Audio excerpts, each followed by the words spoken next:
Sa bidyong ito ay sinakyan natin ang isa sa mga elite bus pauwi ng Bicol upang malamang kung may bubugo ba ito pagdating sa malalalim na lubak. O hindi naman kaya kaya makipaghabulan sa mga veterano ng South. Excited na ba kayong malaman kung anong elite bus ang sinakyan natin pauwi ng Bicol? Tara, samahan niyo ako at aalamin natin. At syempre, kung hindi pa kayo nakapag-subscribe, isubscribe nyo na po si Greg TV. Tara, let's go! Dumating ako sa PATX ng around 5 PM sakay ng lumang bus.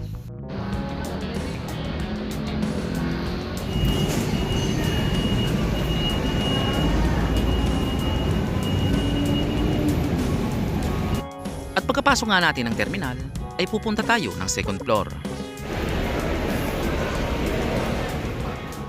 At pagdating natin dito sa second floor, ay dito tayo pupunta sa Ticket Boat 1.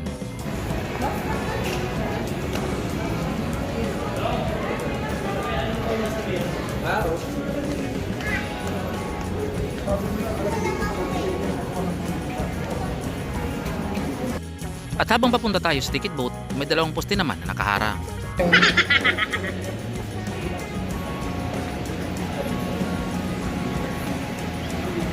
At pagdating natin dito sa harap ng mga ticket boat, nag-isip tayo kung anong bus ang sasakyan natin na hindi pa natin nasasakyan pauwi ng Bicol.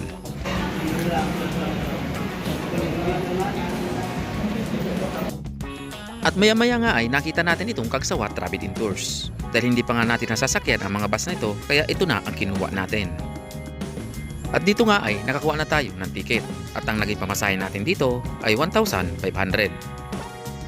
At pagkabigay nga sa atin ng ticket ay agad na tayong dumiretso sa gate 4. Pagdating ko nga doon, ang akala ko nandun ang bus na sasakyan natin, pero iba pala to.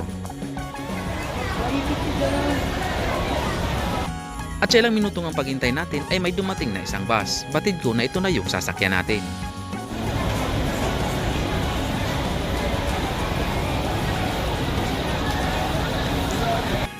At ilang sandali pa ay tinawag na ng caller ang mga pasahero ng bus na ito.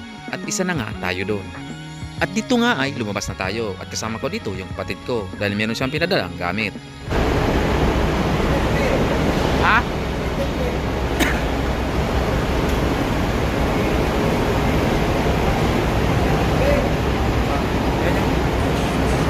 At ito na nga yung rides natin for today's video. Itong Higher Elite Class ng Kagsawa Travel and Tours.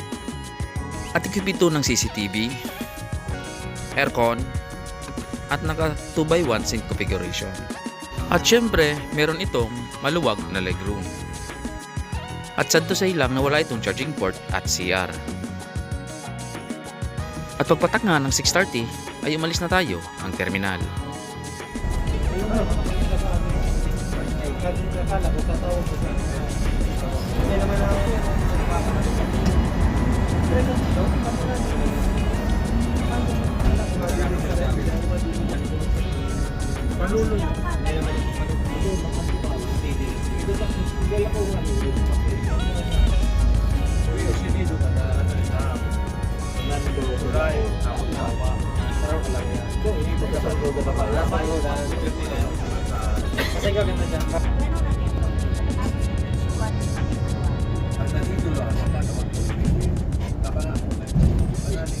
At ngayon nga ay palabas na tayo ng Diosdado, Macapagal. Doon sa batasan na traffic ng nakapilang mga sasakyan, grabe.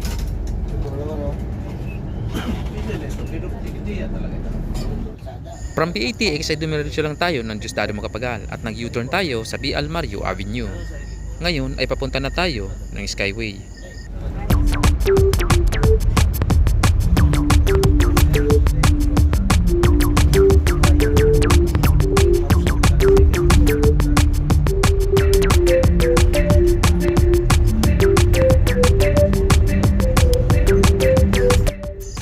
Ang mga galing ng PATX Terminal kadalasan ay dumadaan ng Skyway Airport Road dahil dito hindi masyadong traffic.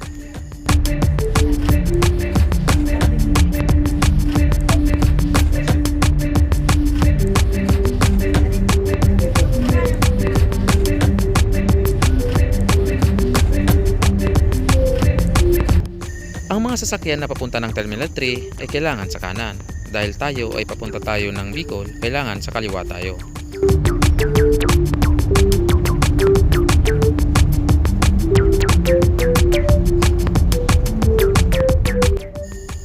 habang binabaybay natin ang haba ng Skyway na ito, napagtanto ko na napaka-smooth pala ng Elite Class. E paano naman kaya pag dumating na tayo ng Quezon Province? Smooth pa kaya ang galaw nito?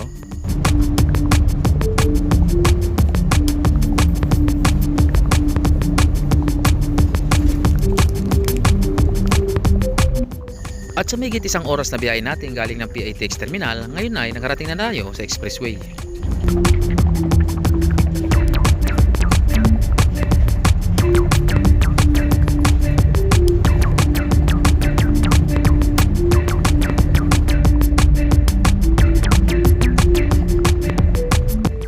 At habang binababay natin ang kaba ng expressway na ito, ay bibigla namang isang bus na sumulpot.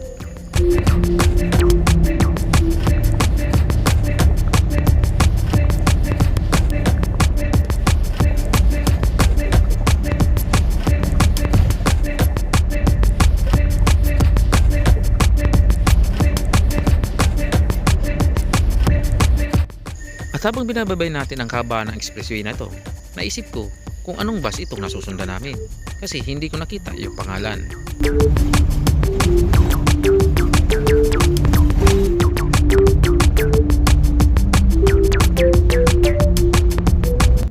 At habang nakasunod nga tayo sa bus na ito, ay habang tumatagal naman ay lalong bumibilis ang takbo ng bus na yon.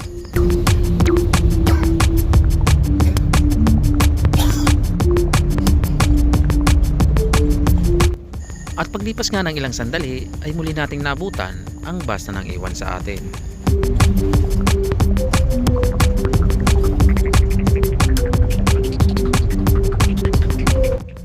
At sa bahaging ito ay nagkaroon nga tayo ng konting aksyon.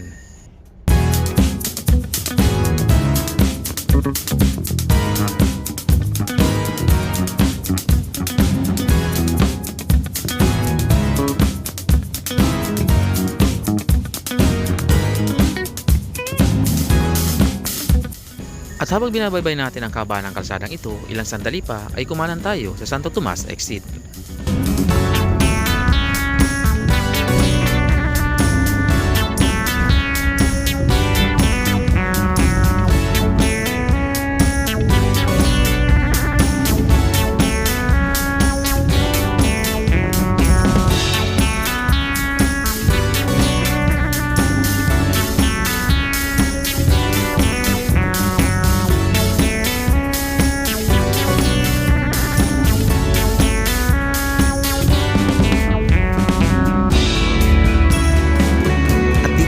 Narating na natin ang lungsod ng Batangas. At dito nga ay kumanan tayo dahil dadaan tayo ng Santo Tomas, Batangas.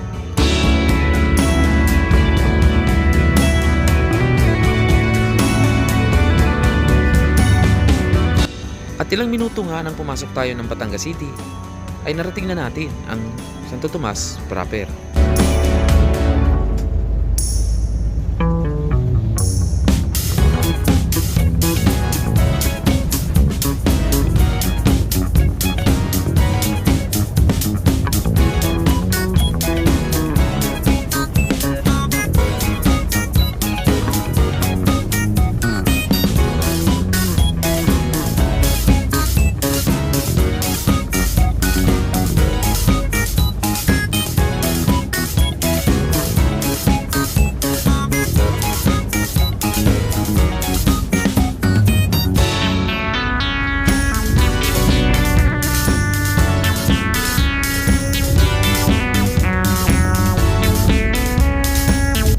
At dito nga ay habang binabaybay natin ang kabaan ng kalsadang ito sa Santo Tomas, Batangas ay nakaranas tayo ng medyo matinding traffic.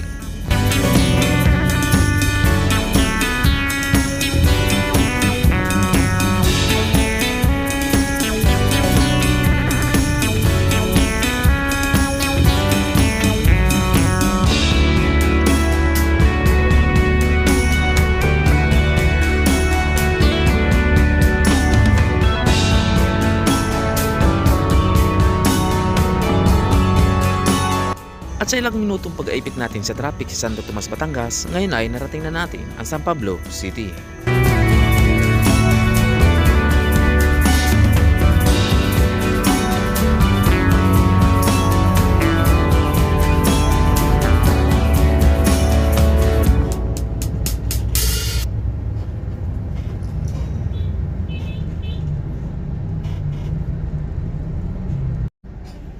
At dito nga sa San Pablo City ay nakaranas din tayo ng mabibigat na traffic.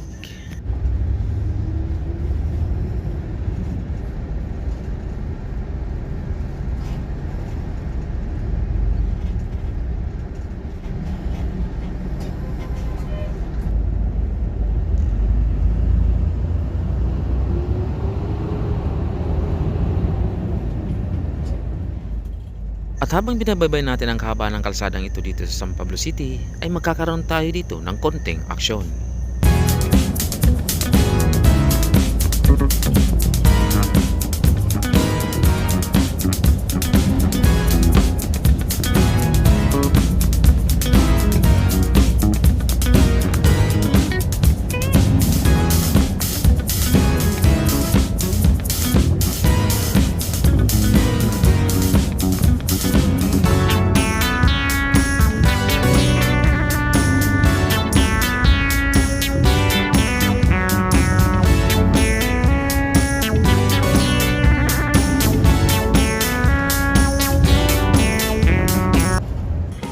At habang binabagtas namin ang kabang ito ng kalsada dito sa San Pablo City, ay may mga pangyayari talagang hindi mo inaasahan.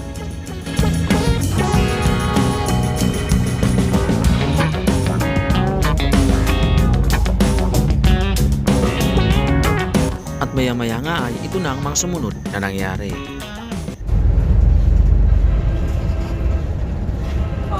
Muntik na.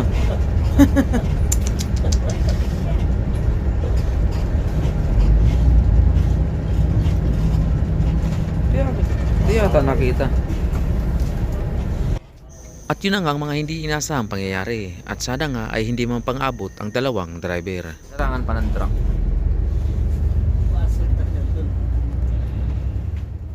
At pagkalipas nga ng may 30 minutes na biyahe, galing nga sa Pablo ay narating na natin ang unang stopover, Tiaong, Quezon.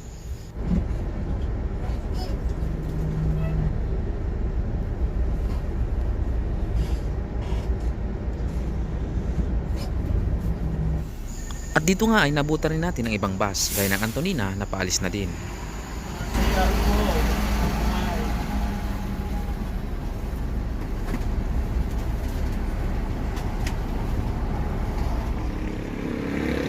Okay mga Lodi, ito yung unang stopover natin. Ito yung Tiaong, Quezon. Ito ang rides natin. Itong Higer 888V. Ayan. Ito yung 2x1 mga Lodi. So, ayun. Ay kakain muna at nakakagutom. At dito nga ay nag-cup noodles lang tayo. At ang halaga nito ay 50 pesos. At paglipas nga ng 30 minutes na stopover sa Tiaong, Quezon, ngayon nga ay paalis na tayo.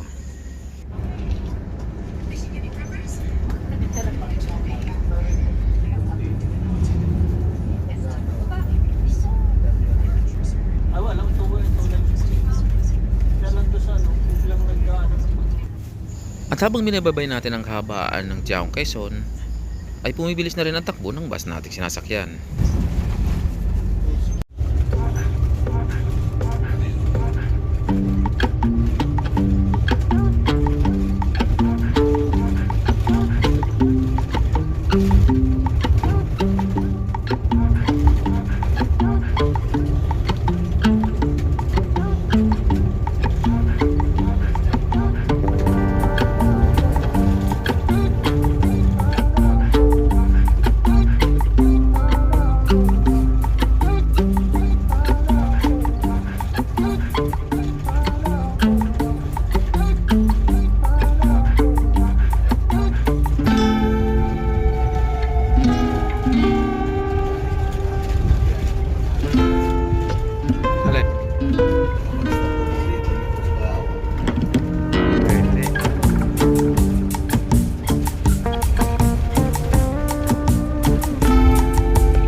At habang binabaybay natin ang diversion route ng Atimunan, dito ay tumambad na sa atin ang malalalim na lubak.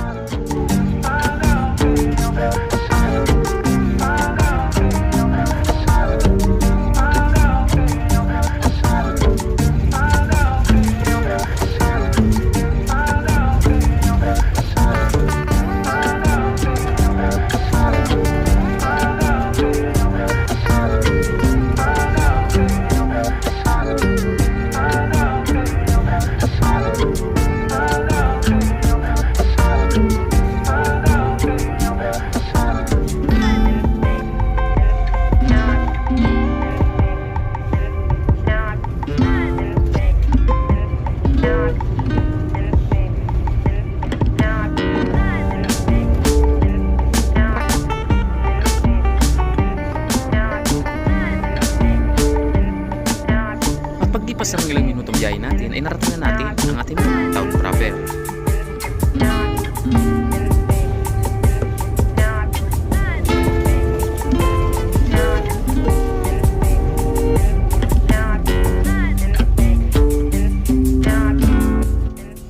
At dito nga ay tumaban na sa atin ang mas malala pa lang lubak.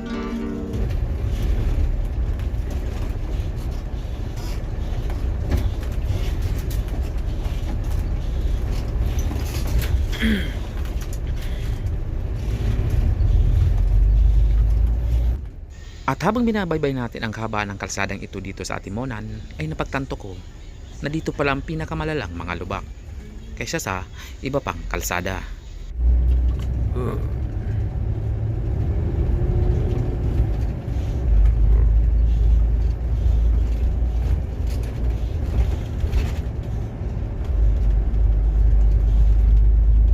At sa ilang minutong biyahe natin galing ng Atimonan, ngayon ay narating na natin ang bayan ng Plaridel. Bumaka na nga yung kabila na yan. Doon sa dulo? Sa boundary ata ko.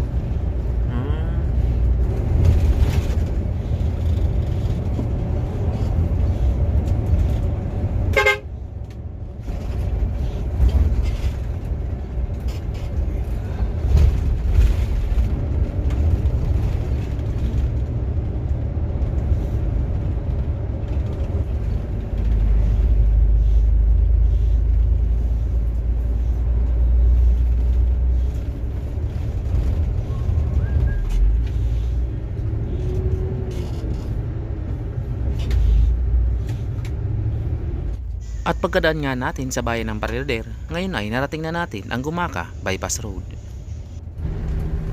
Bypass Road na to, ano? Gumaka. Gumaka, Quezon. Dito na naman yung mga iba't ibang klase ng lubak.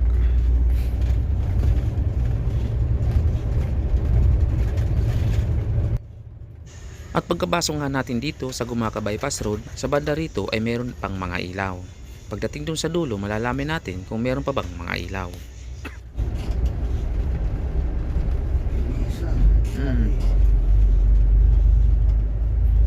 Ay, siya rin.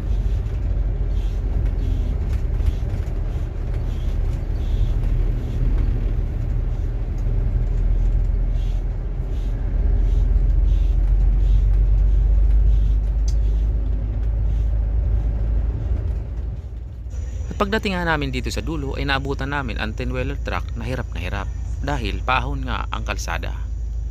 Kapang yung truck sa paahon.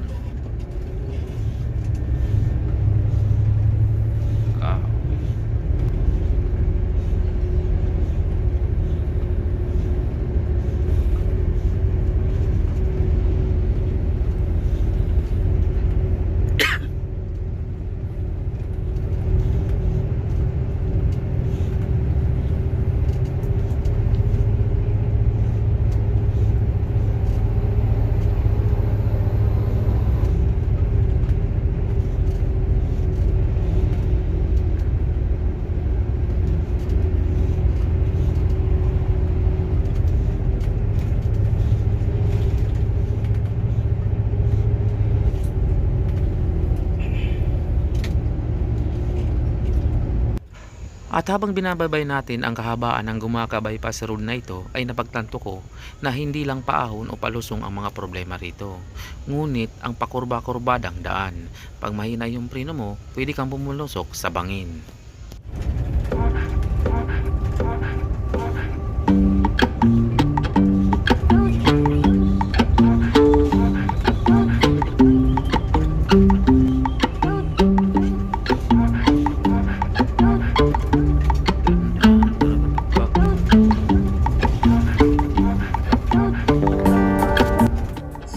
Pagkarating nga namin dito sa bahagi ng pahon dito sa Gumaka ay minadaanan kami ng aksidenteng 10-wheeler.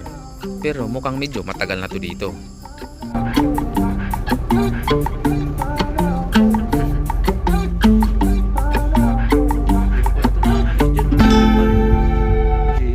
At pagdating nga sa bahaging ito ay sadyang napakadilim. Ni wala man lang street light kahit isa.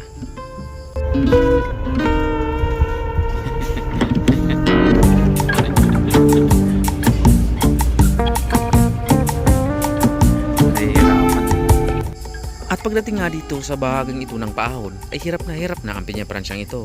Kaya inunahan na namin.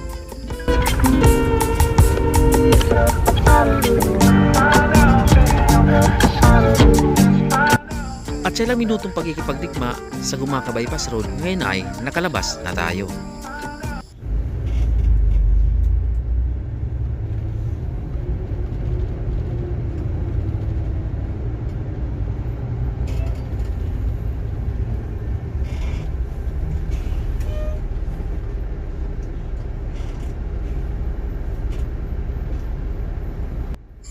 At dito nga ay kumanan ang bus sa sinasakyan natin dahil papunta tayo ng Bicol.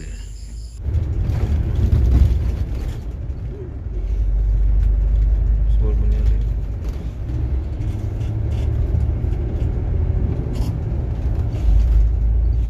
At pagkalabas nga natin ng Gumaca Bypass Road, ngayon naman ay babaybayin natin ang kahabaan ng Pan-Philippine Highway.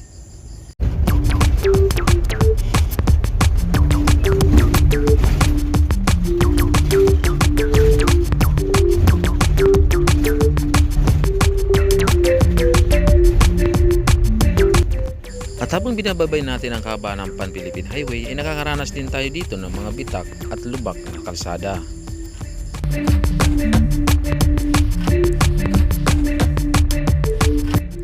At sa mahigit kalating oras na biyahe natin galing ng Gumaca, narating na natin ang Lopez, Quezon, at dito ay naka-experience na tayo ng matinding traffic.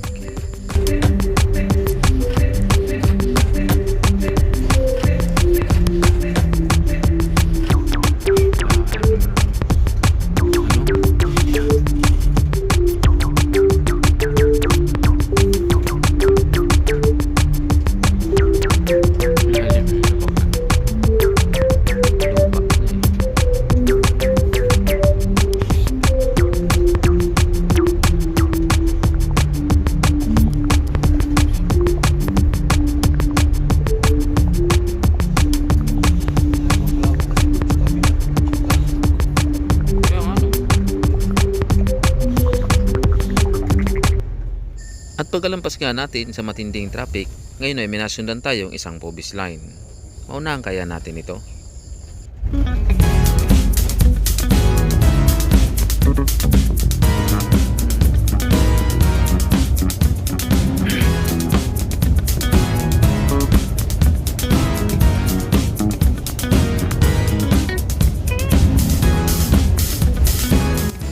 At habang nakasunod tayo dito ay bigla namang tumigil ang bus na ito, kaya naunahan na natin si Pobis line.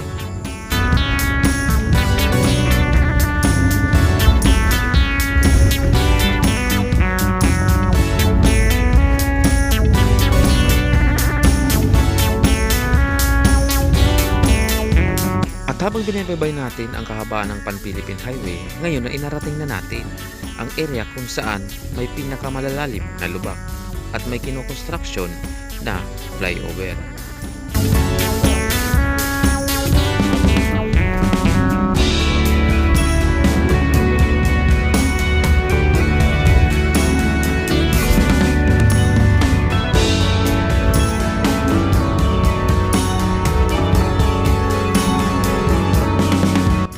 At pagkalagpas nga natin sa malalalim na lubak na yun, ngayon naman ay nadaanan natin ang haba ng pila ng mga bus at truck na papunta ng Maynila.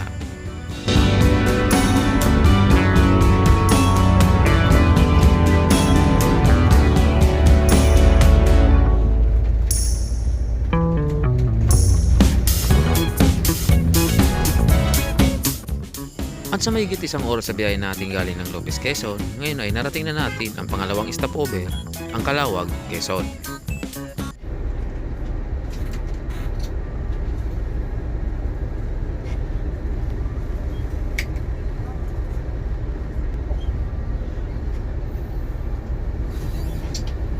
Kanino bang motor ito?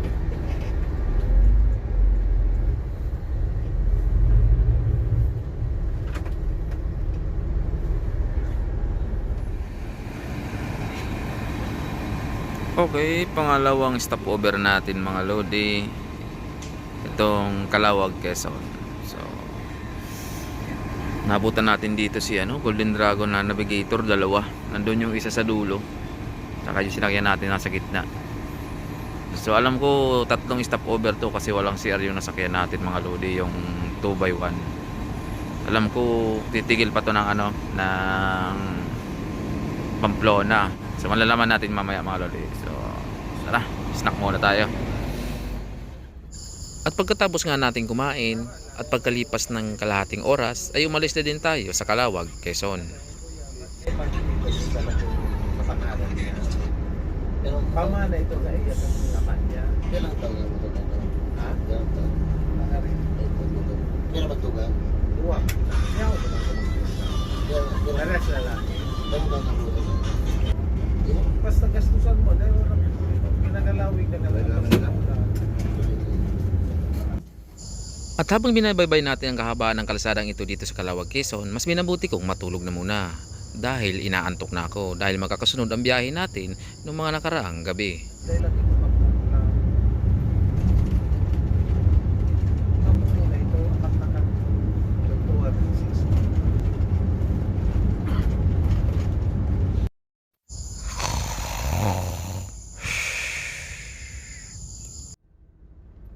At dito nga nang magising ako ay nasa libma ng Camarnesor na pala tayo. Nandito na tayo ngayon sa pangatlong stopover.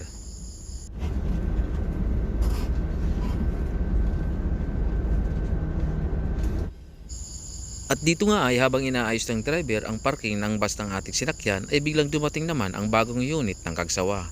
Ito ang sleeper bus na gawa ng Taku.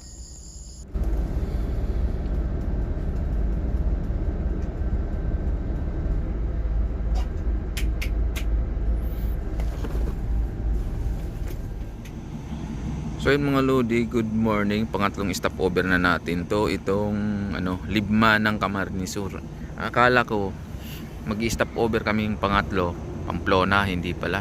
Libma na. So pagpasok natin, nakasunod na natin si Taco. Ayun Ayun si Taco. Kaso hindi masyadong kita dito sa camera. Against the light yung camera natin. Ayan yung sleeper ni Kagsawa mga lodi, nakasama natin dito sa Limana, nag-stopover din. So ayun, kain muna tayo, kakagutom At dito nga ay pagkalipas ng 20 minutes na pag-stopover natin ay palis na rin tayo ng Libmanang Camarnesor. Dito nga ay nauna nang umalis ang sleeper bus ng Kagsawa.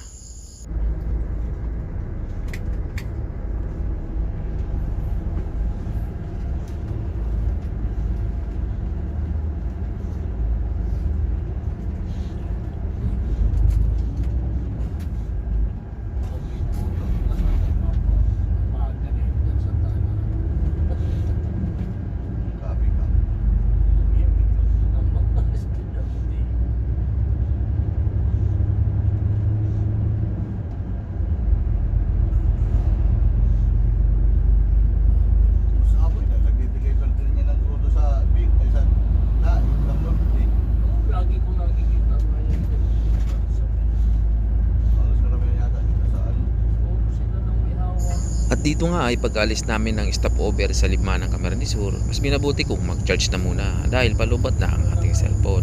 Dahil meron naman charging outlet sa may driver seat, kaya nag-charge na muna ako. At syempre dito nga ay natulog na muna ako. Dito nga ay nang magising ako ay umaga na pala at nasa bayan na tayo ng Baaw.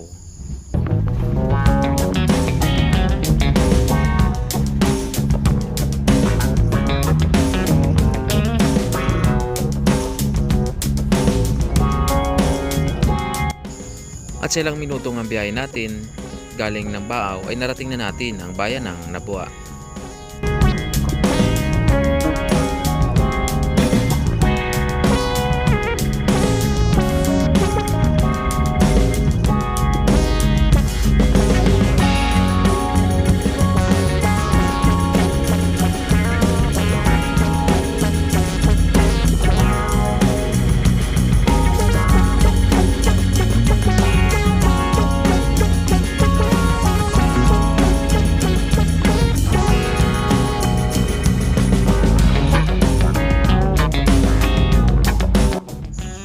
habang binababay natin ang kabaan nito ng kalsada ng Nabwa ay nasundan natin ang isang bus na RMB.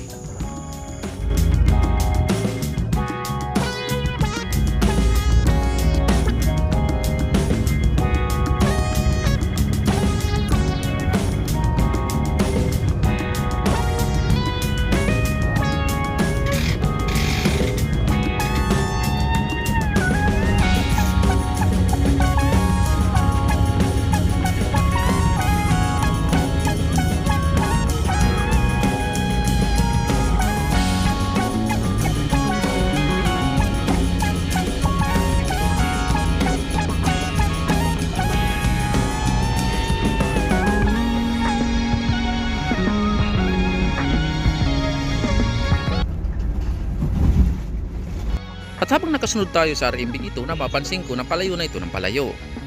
Dito ay napagtanto ko na mabilis pala ang RMB kahit na medyo luma na.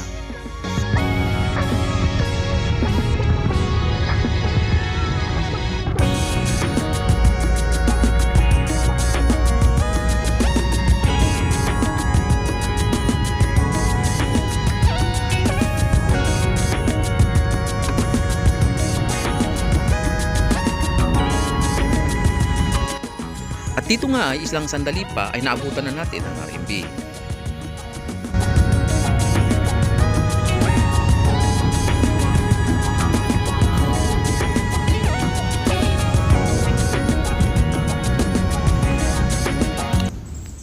At pagkalipas sa mahigit kalating oras sa biyahe natin galing na Nabwa, ngayon ay narating na natin ang Pulangi Terminal. Papasok tayo dito dahil mayroong mga pasaherong bababa rito.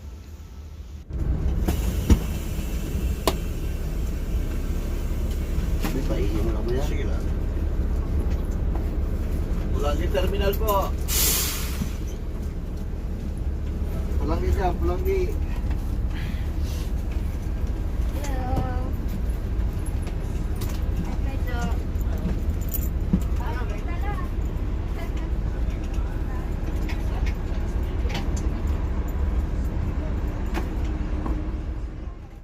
At pagkababa nga ng mga pasahero dito sa Pulangi Terminal ay agad na rin umalis ang bus.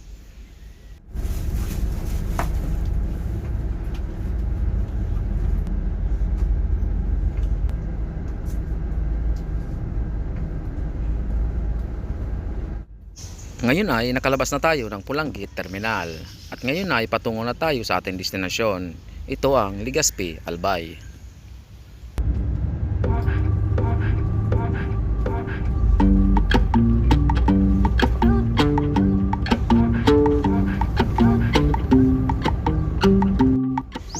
At galing nga ng Pulangi Terminal, bago tayo makarating ng Legazpi ay madadaanan muna natin at iba't ibang bayan sa probinsya ng Albay, gaya ng Ligao, Ginubatan, Kamalig at kasama na rin ang Banyag Daraga.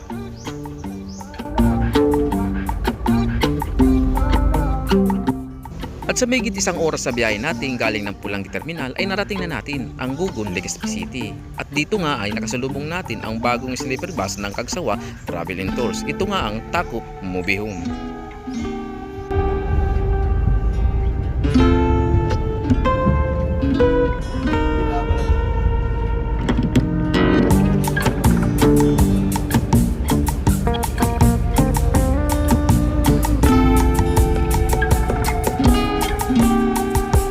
At dito nga ay ilang sandali lang ay narating na natin ang SM Legazpi. Hudyat ito na malapit na tayo sa ating bababaan, ang Legazpi Terminal.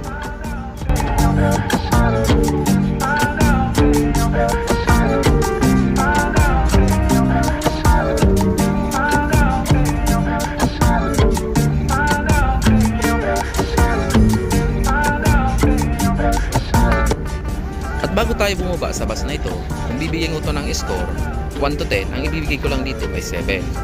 Dahil nga wala itong CR at wala itong charging port. Pero ganun pa man, kahit wala itong CR at charging port, maayos pa rin ang takbo ng bus at maganda pa rin sa sakyan nito. Dahil nga sa pakaluwag lang, legroom at malapad na upuan. At syempre, magpapasalamat ako sa dalawang driver ng bus na ito. Dahil nakaligtas tayong nakarating at walang aberya.